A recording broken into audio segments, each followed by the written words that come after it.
A comienzos del siglo XX, Buenos Aires era una ciudad de contrastes. Por un lado, la promesa de un futuro brillante y por el otro, la dura realidad de miles de inmigrantes que llegaban buscando una nueva vida. Vivían en conventillos repletos, barrios obreros donde las calles eran pasillos estrechos y el sol parecía un visitante ocasional. Era una ciudad de sombras, de pobreza, donde cada esquina guardaba historias de lucha y supervivencia. Un ambiente cargado, donde la incertidumbre y las preguntas flotaban en el aire. En medio de este escenario tan particular, en un humilde conventillo del barrio de Barracas, nacería una figura que marcaría para siempre la historia criminal argentina. El 19 de octubre de 1896, en el seno de una familia de inmigrantes italianos, nació Cayetano Santos Godino. Desde el primer momento algo en él llamaba la atención. Era un bebé más pequeño de lo normal, frágil, con unas orejas notablemente grandes, que se convertirían en su rasgo más distintivo. Pero más allá de su físico, era su mirada lo que inquietaba. Tenía unos ojos profundos, difíciles de interpretar,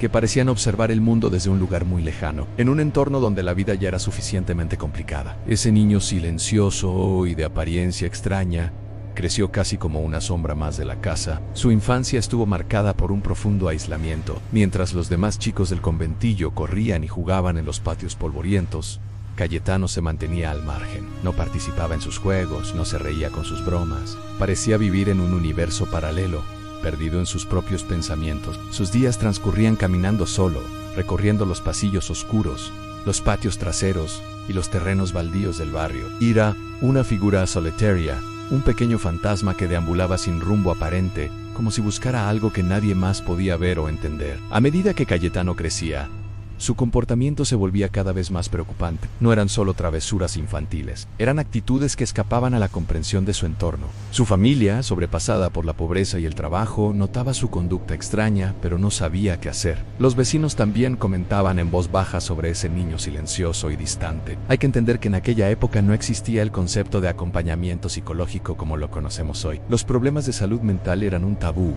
a menudo ignorados o malinterpretados. Nadie tenía las herramientas para identificar las señales de alerta ni para intervenir de manera adecuada. Cayetano estaba solo, no solo físicamente, sino también emocionalmente, atrapado en una oscuridad interior que nadie a su alrededor podía ni siquiera empezar a comprender. Con el paso del tiempo, la tranquilidad del barrio comenzó a verse alterada por una serie de episodios confusos y perturbadores. Pequeños incendios que se iniciaban sin explicación, animales que aparecían lastimados, peleas extrañamente violentas entre chicos y accidentes que parecían demasiado sospechosos. Al principio, se trataban como incidentes aislados, mala suerte, cosas que pasan en un barrio humilde, pero poco a poco, la comunidad empezó a conectar los puntos. La gente se reunía en las esquinas, bajo la luz tenue de los faroles, y compartía sus miedos. Notaron un patrón inquietante en muchos de estos sucesos. Había una figura recurrente merodeando cerca, un joven solitario, de orejas grandes y mirada vacía, y todas las miradas cargadas de sospecha y temor comenzaron a dirigirse hacia Cayetano. El miedo se instaló en el barrio como una niebla densa. Los rumores sobre Cayetano, el petiso orejudo como ya empezaban a llamarlo, crecían día a día. Los padres les advertían a sus hijos que no se acercaran a él, que evitaran los pasillos solitarios donde solía caminar. La figura de Cayetano se convirtió en sinónimo de peligro. Se le veía siempre solo, vagando por las mismas calles estrechas, los mismos patios oscuros, como si estuviera atrapado en un laberinto sin salida. Su presencia generaba una tensión palpable. Ya no era solo el niño raro, ahora era una amenaza, una sombra que acechaba en los rincones más oscuros del barrio. Y mientras el miedo crecía a su alrededor, él parecía completamente ajeno a todo, encerrado en su propio mundo. Dentro de Cayetano existía un vacío emocional profundo, una desconexión total con el mundo que lo rodeaba. No mostraba las reacciones que uno esperaría en situaciones importantes. No sentía empatía, ni remordimiento, ni alegría. Era como si las emociones humanas fueran un idioma extranjero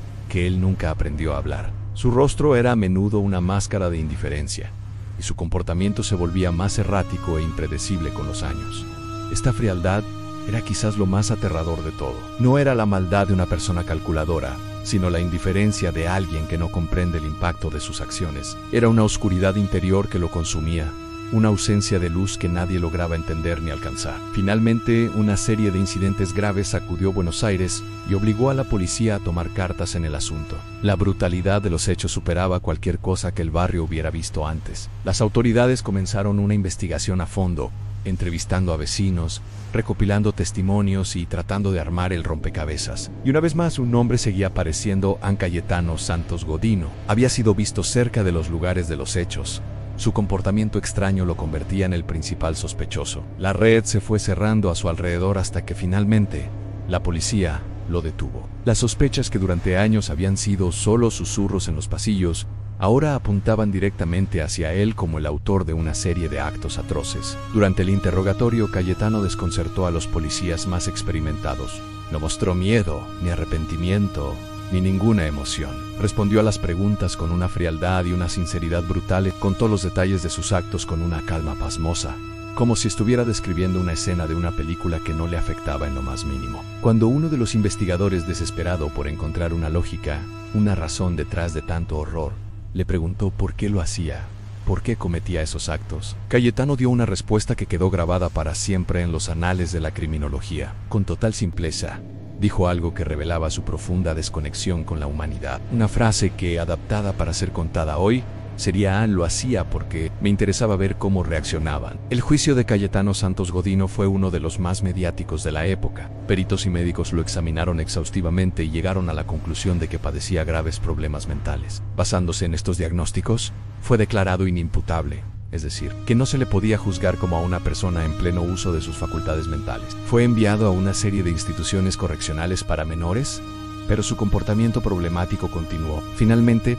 fue trasladado al lugar más remoto e inhóspito del país, en el penal de Ushuaia, conocido como la cárcel del fin del mundo. Allí, entre los criminales más peligrosos de Argentina y en un ambiente de frío y aislamiento extremos, Cayetano pasó el resto de sus días. Murió en 1944, dentro de los muros de esa prisión legendaria. La historia del Petit Orejudo sigue siendo, más de un siglo después, una de las más impactantes y estudiadas de la criminología argentina. Y no es solo por la brutalidad de los hechos, sino por todo lo que representa. Nos habla de una época, de una sociedad que no tenía las herramientas para entender la salud mental. Nos muestra cómo la indiferencia y el aislamiento pueden convertirse en el caldo de cultivo para la oscuridad. La figura de Cayetano es un recordatorio inquietante. Veces el mayor misterio no está en el crimen en sí, sino en las profundidades incomprensibles de la mente humana, en todo aquello que nunca se llegó a entender completamente. Si te interesa seguir explorando casos reales como este, te invito a que te sientes al fogón. Suscríbete al canal, activa las notificaciones y déjanos tu me gusta. Gracias por acompañarnos en este viaje a las sombras de la historia. Nos vemos en el próximo video.